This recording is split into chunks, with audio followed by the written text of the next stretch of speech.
There were over 200 franchisees of Kentucky Fried Chicken that were behind the corporate's back using 99X for Mary and Kay spices under the orders of Colonel Harlan Sanders himself. And this period of time was between 1975 and 1985. I cannot tell you every single area that used 99X and was involved in that.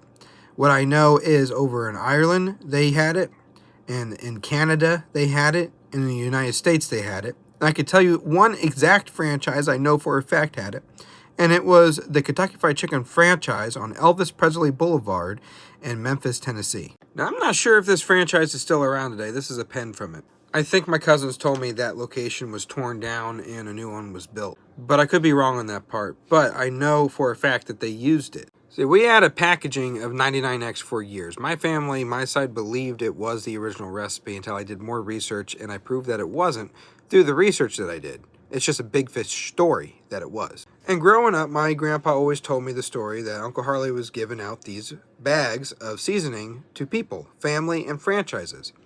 And when he gave us a bag, he told my grandpa that he was telling franchises to use this. It's better than anything that the corporate's having them use today.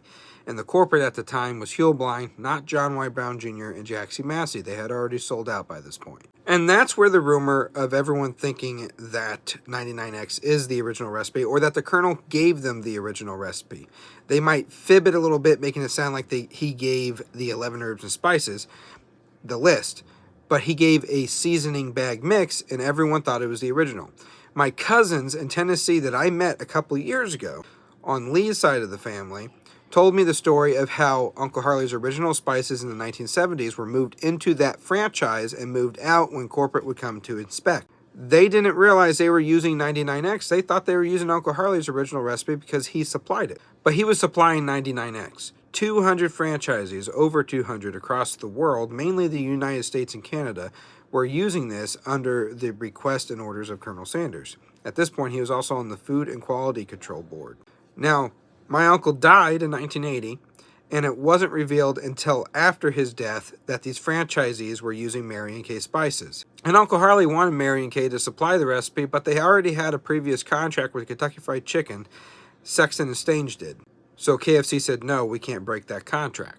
A lawsuit broke out in the 1980s between Mary and Kay and Kentucky Fried Chicken. This led people to believe that they sued them for the original recipe, and they had to change one ingredient in it, and that's why they call it 99X. That's another big fish story.